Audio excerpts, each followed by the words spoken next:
আসসালামু আলাইকুম ওয়া রাহমাতুল্লাহি ওয়া বারাকাতুহু। দর্শক, দেশ এবং দেশের বাইরে থেকে আপনারা যে যেখান থেকে সমাজের টিভি পেয়েছেন, ভিডিও দেখছেন, আপনাদের সবাইকে জানাই প্রীতি, শুভেচ্ছা, ভালোবাসা আর অভিনন্দন। বাংলাদেশ অলিতে গলিতে অ্যাবনরমাল, প্রতিবন্ধী, অসুস্থ মানুষ যাদের রাত নেই, দিন নেই, থাকার জায়গা নেই, খাওয়ার জায়গা নেই, পড়ার জায়গা নেই, চিকিৎসার ব্যবস্থা পর্যন্ত নেই, প্রত্যেকটা অলিতে গলিতে এমন প্রতিবন্ধী অসুস্থ মানুষ পড়ে আছে।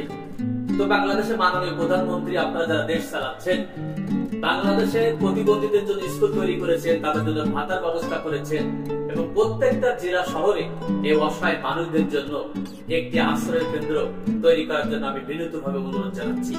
দেখতে পাবেন আমার সামনে একটি প্রতিবন্ধী মানুষ, সে দাঁড়িয়ে আছে। আমি তাকে দেখাবো কি অবস্থানে সে দিন কাটাচ্ছে। থাকার জায়গা নেই, পড়ার জায়গা নেই, শোয়ার জায়গা নেই, নেই চিকিৎসা, নেই বাসস্থান, নেই থাকার জায়গা, স্টেশনের প্ল্যাটফর্ম, এখানে ওখানে আগানে বাগানে তাদের জীবন পরিচালিত হচ্ছে। তো আপনারা যারা দেশ চালাচ্ছেন, আমি বিনীতভাবে অনুরোধ জানাচ্ছি, প্রত্যেকটা জেলা শহরে একটি করে আশ্রয় কেন্দ্র তৈরি করা হোক, যাতে করে এরা একটু বাঁচতে পারে। যে কদিন এরা পৃথিবীতে থাকতে পারে, সে কদিন যেন একটু সুস্থ ভাবে থাকতে পারে। প্রত্যেকটা জেলা শহরে এই সমস্যার সম্মুখীন আমি যেদিকে যাই সেদিকে দেখি যে অ্যাবনরমাল প্রতিবন্ধী মানুষ রাস্তাঘাটে এখানে ওখানে পড়ে আছে, নেই খাওয়া, নেই পড়া, নেই গোসল, তাদের দেখার মতো কেউ নেই। তো দর্শক, সম্পূর্ণ ভিডিওটি আপনারা শেয়ার করে দিবেন, লাইক করে দিবেন এবং শেয়ার করে দিবেন, যে মাননীয় প্রধানমন্ত্রী পর্যন্ত যেন পৌঁছে যায়, গোটা পৃথিবীতে যেন ছড়িয়ে পড়ে। এমন মানুষ বাংলাদেশে কয়েক লক্ষ আছে, আপনারা দেখলে বুঝতে পারবেন। তাদের তিন বেলা কিন্তু খাওয়া পর্যন্ত ব্যবস্থা নেই। তাহলে চলুন আমরা দেখে আসি সেই মানুষের চিত্র, কি অবস্থা। আসসালামু আলাইকুম ওয়া রাহমাতুল্লাহ। আসসালামু আলাইকুম দর্শক, দেশ এবং দেশের বাইরে থেকে আপনারা যে যেখান থেকে এই ভিডিওটা দেখছেন, আপনাদের সবাইকে জানাই প্রীতি, শুভেচ্ছা, ভালোবাসা আর অভিনন্দন। গোটা বাংলাদেশে অলিতে গলিতে এরকম প্রতিবন্ধী, এরকম অসহায় মানুষ ঘুরে বেড়ায়, এদের দেখার কেউ নেই।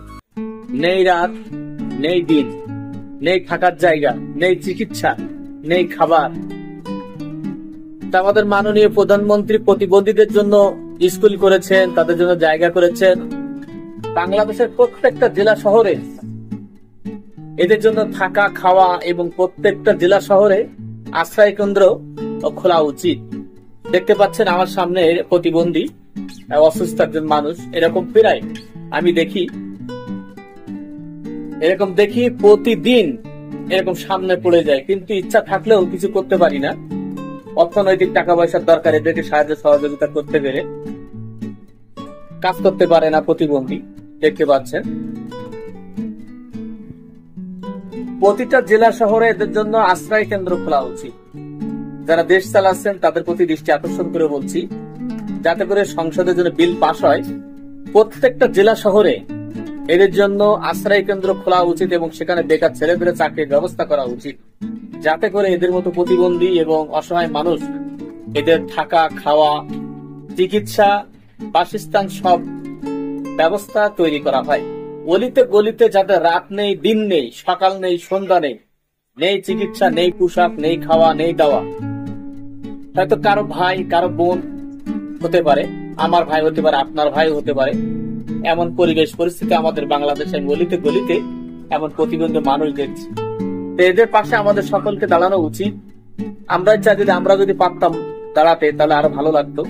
কারণ সরকারের প্রতি, যারা দেশ চালাচ্ছেন, তাদের প্রতি দৃষ্টি আকর্ষণ করে বলছে, বিশেষ করে মাননীয় প্রধানমন্ত্রী, আপনারা ভিডিওটি অবশ্যই শেয়ার করে দিবেন, যাতে করে এই ভিডিওটা গোটা বাংলাদেশে ছড়িয়ে যায়।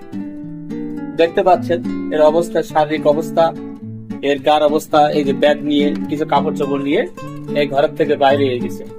মেন্টাল পেশেন্ট, যদি মেন্টাল পেশেন্ট না হতো তাহলে কখনো সে বাসার থেকে বাইরে হতো না। এদের জন্য প্রত্যেকটা জেলা শহরে আশ্রয় কেন্দ্র খোলা উচিত।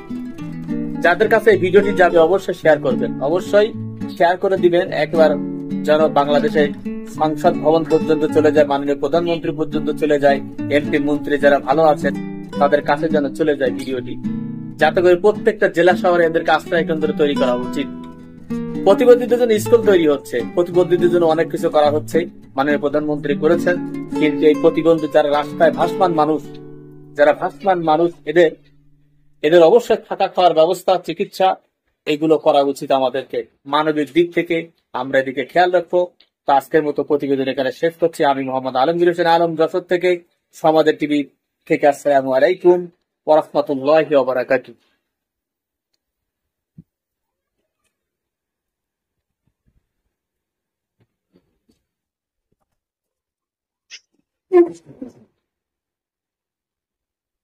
এখনো তো রান্না হয়নি, শোনো, দুপুর তো এখনো হয়নি। এখন মাত্র 1টা 1:30 বাজতে গেছে, এখনো রান্নার সময় হয়নি, নাহলে তোমার খাওয়া দাওয়ার ব্যবস্থা করে দিতে পারতাম। ওই যে টাকা আমাদের এক ভাই আছে, ওই যে ও ও কিছু দিতে পারে হয়তো। তা যাও, কে নেন, এটা নেন, এটা নিয়ে হালকা পাতলা কিছু খাও। হ্যাঁ, কি করবো ভাই, কাজ কাম করতে পারি না, না খাই খাইলে তো হয়